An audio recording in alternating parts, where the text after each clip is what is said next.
دیکھو, آؤ جمعے کے دن دیکھو, آہا آؤ تمہیں اس مسجد کے اندر روزانہ 5 نمازیں پڑھنے والی عورتوں کی تعداد دکھاؤں. آؤ رمضان کے مہینے میں تمہیں تراویح پڑھنے والی عورتوں کی تعداد دکھاؤں.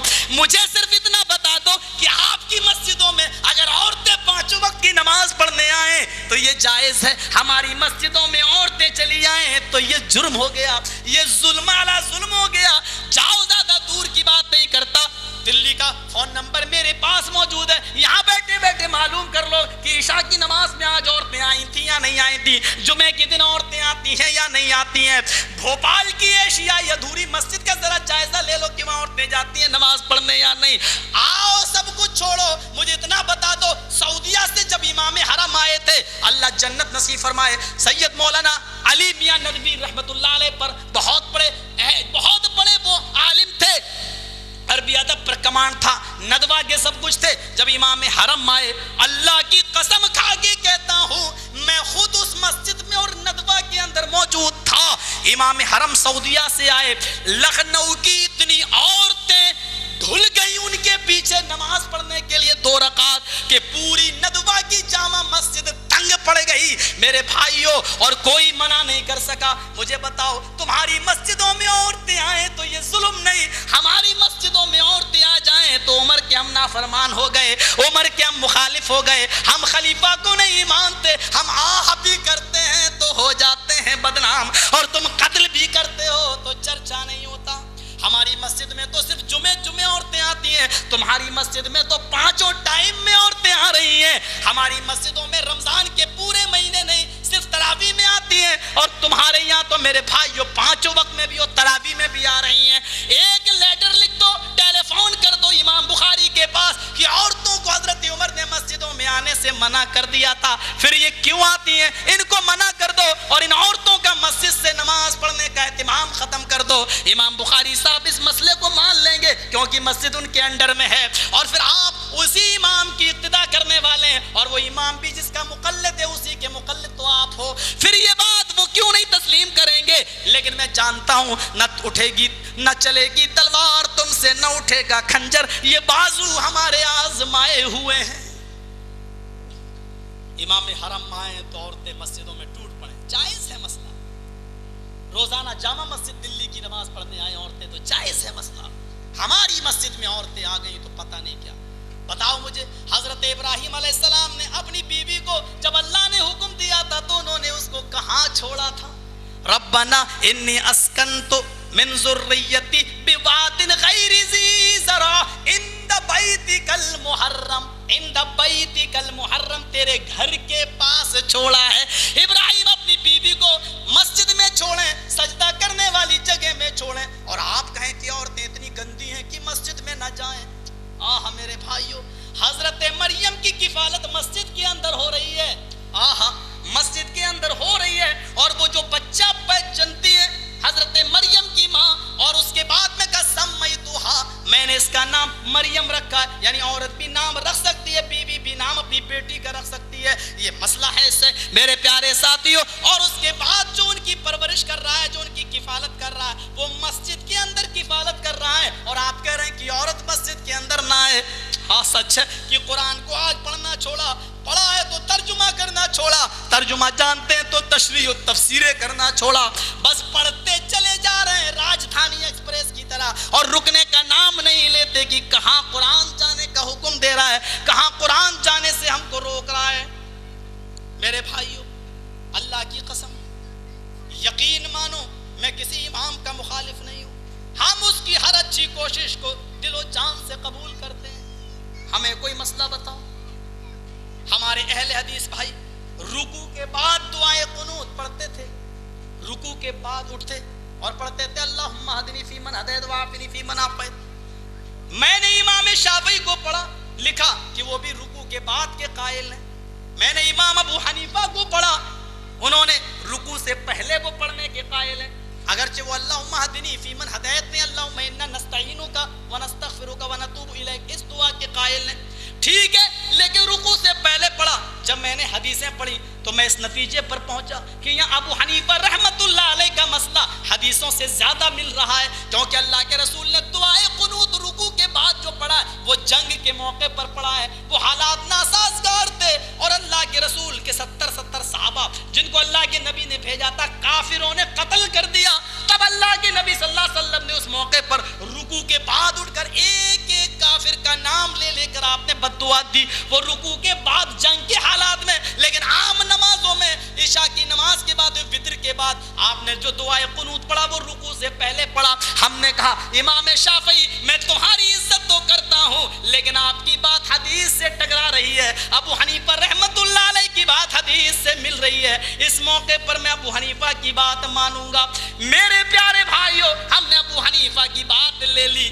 آج تم ہم سے کہتے ہو کہ ہم ابو حنیفہ کو نہیں مانتے، بہت سے مسئلے ابو حنیفہ کے ٹکرا جاتے ہیں، اس لیے کہ دیکھیے قرآن کہہ رہا ہے ابو حنیفہ رحمت اللہ علیہ، سب زور سے بولو سب، رحمت اللہ علیہ، اللہ تیری کروڑوں رحمتیں ہوں امام اعظم کے اوپر، تیری کروڑوں برکتیں ہوں امام صاحب کے اوپر رحمت اللہ علیہ۔ سنیے کیا کہتے ہیں، کیا مسئلہ ہے، کہتے ہیں کہ ایمان نہ گھٹتا ہے نہ بڑھتا ہے، ایمان اپنی جگہ پر رہتا ہے، سب کا ایمان برابر ہے، نہ گھٹتا ہے نہ بڑھتا ہے۔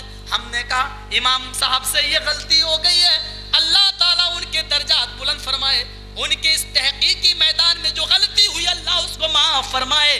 ہم نے دعائیں خیر ان کے لیے کی اور اس کے بعد میں کہا نہیں، قرآن ہمیں اس بات کی تعلیم دیتا ہے اذا تلیت علیہم آیاتہ زادتہم ایمانا، جب اللہ کی آیتیں لوگوں کے سامنے پڑھی جاتی ہیں، قرآن پڑھا جاتا ہے تو ان کے ایمان میں زیادتی ہو جاتی ہے، یعنی ایمان گھٹتا ہے ایمان بڑھتا ہے۔ آج ہم چور ہیں، ڈکیت ہیں، کل ہم نمازی بن گئے، تہجد گزار بن گئے، ظاہر بات ہے کہ پہلے سے زیادہ ایمان ہمارے اندر ہو گیا۔ ہم نیک ہیں، نمازی ہیں، تہجد پڑھتے ہیں، اچانک ہم بگڑے اور ہم شرابی اور جواری ہو گئے، اس کا مطلب یہ کہ ایمان ہمارے اندر سے کم ہو گیا۔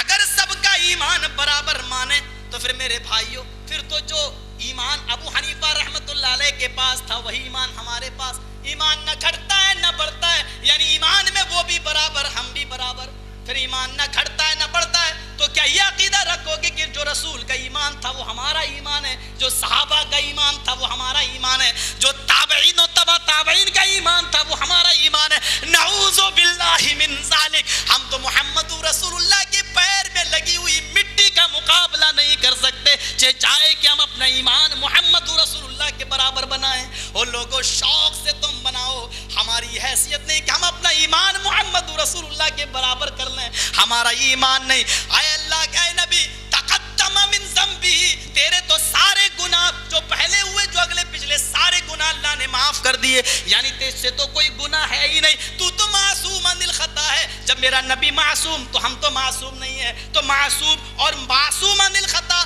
اور غیر معصوم یہ دونوں برابر کیسے ہو سکتے ہیں؟ معصوم اور غیر معصوم کا ایمان برابر کیسے ہو سکتا ہے؟ یہاں میرے بھائیوں تلوار چل رہی ہے، حضرت خبیب کو سولی کے نیچے لٹکایا گیا ہے، ایک دشمن رسول نے نیزہ نکالا، وہ نیزہ یہاں سے داخل کیا، یہاں پار کر دیا۔ حضرت خبیب کہتے ہیں اللہ اس موقع پر مجھے ثابت قدم رکھنا، میرا ایمان کہیں پھسل نہ جائے۔ کافروں نے کچوکا لگایا، اے خبیب اب تو اچھا لگ رہا ہوگا، سوچ رہے ہوگے کہ محمد میری جگہ پہ ہوتے اور میں بچ جاتا، وہ مارے جاتے۔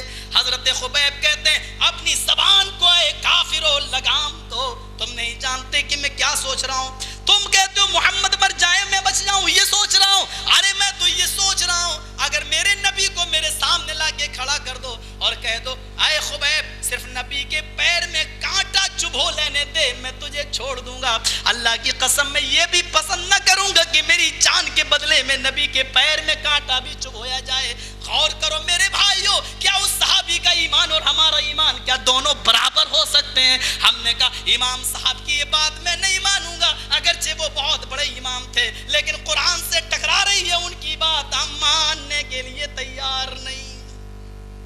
بتاؤ کون سا جرم کر دیا ہم نے؟ بتاؤ، قرآن کی تو حفاظت میں بولا ہوں، مجھے صرف اتنا بتا دو کہ کون سا جرم میں نے کر دیا۔ میں نے اتنا ہی تو کہا ہے کہ اب شوہر بیوی کو غسل دے سکتا ہے، انتقال کے بعد بیوی شوہر کو بھی غسل دے سکتی ہے۔ آپ نے کہا ہنگامہ ہو گیا، میں نے کہا کون سا ہنگامہ ہو گیا؟ تم نے کہا نکاح ٹوٹ جاتا ہے، میں نے کہا حضرت علی نے فاطمہ کو غسل دیا وہ نکاح کیوں نہیں ٹوٹا؟ ابو بکر کا ان کی بیوی کے ساتھ نکاح کیوں نہیں ٹوٹا؟ تم نے کہا دلیل سے بات نہ کرو، یہ وہابیوں کی عادت ہے۔ ہم نے کہا ٹھیک ہے تم جو چاہو کہو، ہم کو تو دلیل دے دو نکاح ٹوٹنے کی، ہم کل سے مان لیتے ہیں۔ میرے پیارے ساتھیوں، اللہ کی قسم مجھے بتاؤ تو صحیح، تم نے کہا نماز جنازہ نماز نہیں ہے، ہم نے کہا تم سورہ فاتحہ پڑھ لیا کرو، تم نے کہا وہ نماز ہی نہیں تو سورہ فاتحہ کیوں پڑھوں؟ ہم نے کہا بخاری شریف میں امام بخاری حدیث کا باب باندھتے ہیں، صلاۃ الجنازتی، یہ نماز جنازہ بھی ایک نماز ہے، لا رکوع ولا سجود، لیکن یہ ایسی نماز ہے کہ جس میں رکوع اور سجدہ نہیں ہے، لیکن نماز کی ساری شرطیں پوری ہو رہی ہیں۔ آپ نے کہا نہیں یہ دعا ہے، ہم نے کہا یہ نماز ہے، آپ نے کہا نماز ہے تو رکوع اور سجدہ کیوں نہیں کرتے ہو؟ میں نے کہا اگر یہ دعا ہے تو پورب کی طرف چہرہ کر کے تم کیوں نہیں مانگ لیتے ہو؟ بغیر وضو کے کیوں نہیں مانگ لیتے ہو؟ تم نے کہا یہ کیا بات رہی؟ ہم نے کہا شرائط تو سارے نماز کے، دیکھیے میں اس وقت بیٹھا ہوں، کوئی ضروری نہیں کہ میں وضو بناؤں اور تبھی دعا کروں اللہ ہمیں ہدایت دے، کوئی ضروری نہیں ہے۔ بتاؤ اس وقت میرا چہرہ کس طرف ہے؟ آپ بھی کہو گے مولانا یہ آپ کا چہرہ یہ پورب ہے، یہ پشچم ہے، یہ اتر ہے، یہ دکھن ہے، اور آپ کا چہرہ اس وقت جنوب کی طرف دکھن کی طرف ہے۔ اب بتاؤ اگر میں یہ کہوں کہ اللہ بیماروں کو شفا عطا فرما تو کیا مجھے اپنے چہرے کو قبلے کی طرف کرنا پڑے گا؟ نہیں۔ لیکن مجھے بتاؤ اگر نماز جنازہ دعا ہے تو آپ چہرے کی قبلے ہی کی طرف کیوں کرتے ہو؟ میرے بھائیوں بغیر وضو کے کوئی بھی دعا مانگی جا سکتی ہے، قبلہ کی طرف چہرہ ہو یا نہ ہو، بیٹھے ہو کھڑے ہو، کسی بھی طریقے سے دعا مانگی جا سکتی ہے، لیکن نماز جنازہ یہ وہ دعا نہیں ہے، اس کے لیے آپ کو ویسا ہی وضو کرنا پڑے گا جیسے نماز کے لیے کیا جاتا ہے۔ اس کے لیے آپ کو قبلے کی طرف چہرہ کرنا پڑے گا، اس نماز کے لیے، اس دعا کے لیے آپ کو وہ نیت بھی کرنا پڑے گی کہ ہم فرض نماز، سنت نماز، یا یہ میں کسی کے جنازے کی نماز پڑھ رہا ہوں، یہ دل میں نیت کرنا پڑے گی۔ اس نماز جنازہ کے لیے آپ کو اللہ اکبر کہنا ہی پڑے گا، نیت چاہے نیچے باندھ لو یا اوپر، یہ آپ کو اللہ اکبر کہنا ہی پڑے گا۔ اگر یہ دعا ہے تو بتاؤ کسی اور دعا کے لیے اللہ اکبر کہنا شرط ہے؟ اب میں کہوں اللہ اکبر، اللہ میرے بھائیوں کو نیک ہدایت عطا فرما۔ میرے بھائیوں جب اور دعاؤں کے لیے اللہ اکبر کہنا شرط نہیں ہے لیکن نماز جنازہ کے لیے کہنا شرط ہے، اب سنیے اور دعاؤں کے لیے سلام پھیرنا شرط نہیں ہے لیکن نماز جنازہ کے بعد آپ کو سلام پھیرنا پڑے گا، السلام علیکم ورحمت اللہ، السلام علیکم ورحمت اللہ۔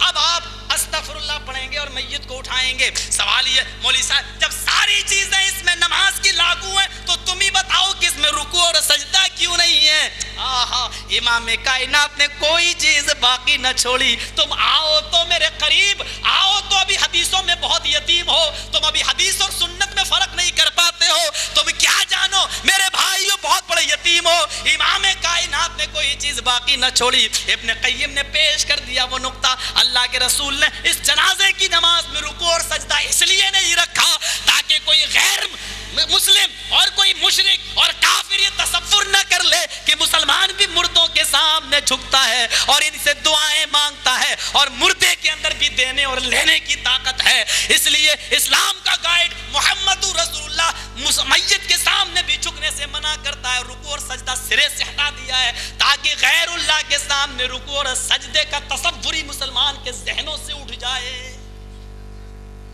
آؤ تو صحیح ہمارے قریب، ہم تمہیں انگلی پکڑ کے چلنا سکھائیں گے۔ یتیم ہو حدیث سنت حدیث پہ فرق نہیں کر پاتے ہیں بیچارے۔ حدیث سنیے، اچھا حدیث پڑھ دیتا ہوں۔ ہم سے زیادہ حدیث پڑھنے سے پہلے ہم یہ بتاتے ہیں کہ ہم سے زیادہ اماموں کا ماننے والا کوئی نہیں۔ سچ بتاتا ہوں، یہ الگ بات ہے کہ میں اپنی نسبت کسی ایک کی طرف نہیں کرتا ہوں، میں کیوں کروں؟ میرا یہ بھی عالم، یہ بھی عالم، یہ بھی عالم، میرے عالم بیٹھ، میں اپنی نسبت ایک کی طرف کیوں کروں؟ ارے جب چار برحق ہیں تو ہم ایک سے ناتا کیوں جوڑیں؟ چار برحق ہیں، چاروں کی باتیں مانیں گے جب جس کی بات مل جائے اللہ کے رسول سے۔ یہ کیا برحق چار ہے مانیں گے تجھے؟ تین کو دھوکہ دو، وہ تین جب غلط نہیں ہے تو ہم ان کو کیوں نہ مانیں؟ تم برحق چار کو مانتے ہو، تین کو چھوڑ لایا، تیری بات مانیں گے نہیں، مانیں گے تو اسی کی مانیں گے، تو چاہے کتنا بڑا سچا رہے لیکن مانیں گے تو تیری مانیں گے۔ بتا دو مجھے ایسا کہاں ہے؟ ایسا کہاں ہے تم تینوں سچے ہو لیکن نہیں مانوں گا تو اسی کی مانوں گا کیونکہ یہ بھی سچا، ٹھیک ہے، لیکن کبھی کبھی اپنے سچے کو بھی جھٹلا دیا اور دوسرے کو بھی مانا. مثال دوں گا بھی، کیوں؟ جب اپنے اوپر آتی ہے نا تب. سنیے امام ابو حنیفہ رحمۃ اللہ علیہ کا وہ مسئلہ جس کو تم سے زیادہ ہم مانتے ہیں. امام صاحب سے پوچھا جا رہا ہے اور اس کو کوئی اور نے نہیں، تمہارے سب سے بڑے عالم نے نکالا، شاہ ولی اللہ محدث دہلوی نے عقد الجید صفحہ نمبر 57 پر نقل کیا. حوالہ نوٹ کرو، جادو وہ جو سر چڑھ کے بولے، حوالہ نوٹ کر لو، عقد الجید صفحہ نمبر 57. کیا کہہ رہے ہیں امام صاحب؟ پوچھا جا رہا ہے آیا ابو حنیفہ رحمۃ اللہ علیہ مجھے اتنا بتاؤ، اذا قلت قولا یخالفہ کتاب اللہ، اے امام صاحب اگر آپ کبھی ایسی بات کہتے ہیں جو قرآن کے خلاف ہو، اللہ کی کتاب کے خلاف ہو، تو میں کیا کروں؟ جانتے ہو امام صاحب کا فتویٰ کیا تھا؟ اترکو قولی بکتاب اللہ. یہ ابو حنیفہ رحمۃ اللہ علیہ فرما رہے ہیں اللہ تیری کروڑوں رحمتیں نازل ہوں ابو حنیفہ رحمۃ اللہ علیہ پر. کتنا بڑا مسئلہ انہوں نے میرے فیور میں پیش کر دیا. کیا کہا؟ اترکو قولی بکتاب اللہ، اللہ کی کتاب سے میری بات ٹکرا جائے تو میری بات کو چھوڑ دینا اور اللہ کی کتاب کو. ایمان گھٹتا ہے بڑھتا ہے؟ نہیں گھٹتا نہیں بڑھتا. قرآن کہہ رہا ہے گھٹتا بڑھتا. امام صاحب کی بات قرآن سے ٹکرا گئی، ہم نے قرآن کی بات لے لی. ابو حنیفہ ہی نے فرمایا تھا کہ قرآن لے لینا میری بات چھوڑ دینا. بتاؤ تم مانتے ہو یا ہم مانتے ہیں امام صاحب کو آپ سے زیادہ؟ لیکن ہاں ہم اپنی نسبت نہیں کرتے ہیں کہ ہم ابو حنیفہ کو تم سے زیادہ مانتے، اس لیے میں حنفی ہوں. نہیں، کیونکہ کل ہم کو شافعی کی بھی ماننا ہے، امام مالک کی کوئی بات ملے گی ان کی بھی ماننا ہے، اس لیے کہ یہ لوگ بھی انہی کی مانتے تھے اللہ کے رسول صلی اللہ علیہ وسلم کی. اس لیے ڈائریکٹ ہم اپنی نسبت محمد رسول اللہ سے. بھائی سورج روشنی دیتا ہے تو ہم سورج کی روشنی کو یہ تھوڑی کہیں کہ سورج روشنی دیتا ہے. سورج روشنی دیتا ہے، سورج کے اندر یہ روشنی اللہ نے بھری، تو ڈائریکٹ کیوں نہ کہوں اللہ روشنی دیتا ہے. تو اسی طریقے سے امام صاحب نے بہت سی اچھی باتیں بتائی ہیں، لیکن یہ اسی وقت بتائی ہیں جب اللہ کے نبی صلی اللہ علیہ وسلم سے انہوں نے جان لی کہ ہاں یہ اللہ کے نبی صلی اللہ علیہ وسلم کی ہے، تو وہ باتیں ہم نے مان لی. اور سن لیجئے امام صاحب سے پھر پوچھا جا رہا اذا قلت قولا یخالف خبر الرسول، اگر آپ کوئی ایسی بات کہتے ہیں کہ حدیث اس کے خلاف ہو تو، یہ تو قرآن ہے، اگر حدیث خلاف ہو تو امام صاحب کیا کہہ رہے ہیں؟ اللہ کروڑوں رحمتیں نازل فرما امام صاحب کی قبر پر. کیا کہتے ہیں؟ اترکو قولی بخبر الرسول. جرجیز کو گالی دو گے ولی اللہ محدث دہلوی پر گالی پڑے گی، کیونکہ ہم نہیں کہہ رہے ہیں، شاہ ولی اللہ نے نکالا. پڑھ لینا عقد الجید صفحہ 57 پر. مجھ پر گالی دینے سے پہلے سمجھ لینا پڑے گی کہاں، کیونکہ میں ان کی بات کہہ رہا ہوں. کم سے کم یہ کتاب دیکھنے کے بعد گالی دینا تاکہ تمہارے آقا پر گالی نہ پڑے. سنو کیا کہا؟ اترکو قولی بخبر الرسول، اگر اللہ کے رسول سے میری بات ٹکرا جائے تو حدیث کو عمل کر لینا، میری بات کو چھوڑ دینا. اذا قلت قولا یخالف قول الصحابہ، اگر آپ کوئی ایسی بات کہتے ہیں جو صحابی کے قول کے خلاف ہو تو میں کیا کروں؟ کہنے لگے اترکو قولی بقول صحابہ، صحابہ کی بات کو مان لینا، میری بات کو چھوڑ دینا. یہی تو ہم کرتے ہیں. بتاؤ اہل حدیثوں کا کون سا جرم ہے؟ اللہ کے رسول سے اگر کسی کی بات ٹکراتی ہے تو ہم رسول کی بات لے لیتے ہیں، قرآن سے کسی کی بات ٹکراتی ہے تو ہم قرآن کی بات لے لیتے ہیں، اور صحابی سے کسی کی بات ٹکراتی ہے تو ہم صحابی کی بات لے لیتے ہیں. ہم ضدی نہیں ہیں کہ ہاں صحابی ہیں حضرت علی، انہوں نے اپنی بیوی کو غسل دیا ہے لیکن ہم نہیں دیں گے، ہم نہیں دیں گے، وہ جانے ان کا عمل جانے، ہم نہیں دیں گے. میرے بھائیو ہم ضدی نہیں ہیں.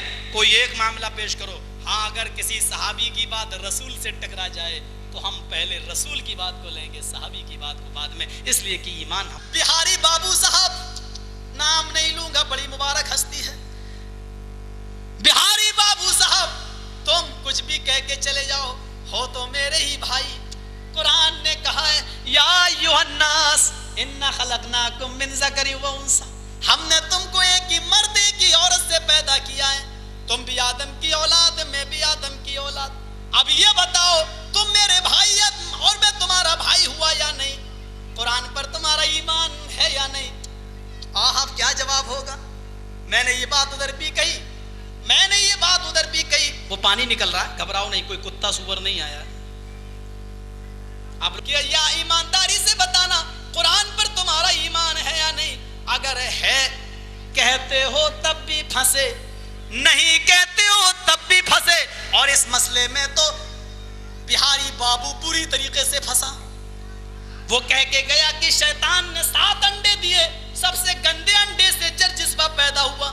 قرآن کہہ رہا ہے کہ ایک ہی آدم اور حوا کی سب سنتان ہے، ہم نے تو تم کو اپنا بھائی کہا ہے، کیونکہ آدم حوا کی تم بھی اولاد ہو، ہم بھی اولاد ہیں۔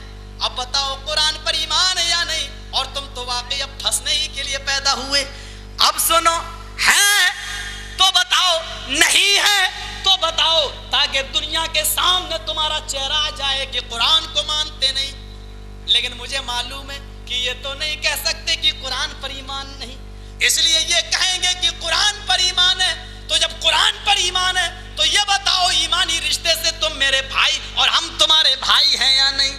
ہاں ہیں۔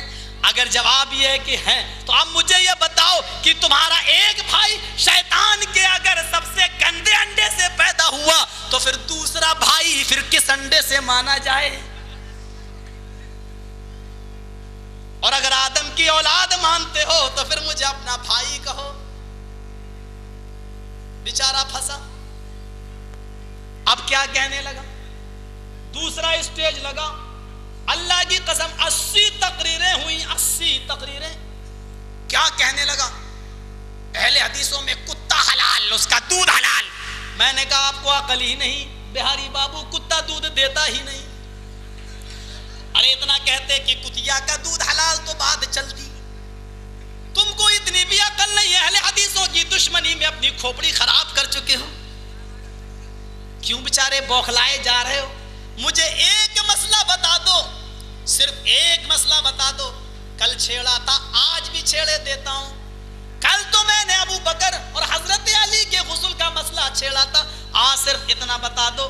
بخاری، مسلم، ابو داؤد، ترمذی، نسائی وغیرہ کی روایت ہے، جب کتا تمہارے برتن میں منہ ڈال دے تو اس کو 7 مرتبہ دھلو۔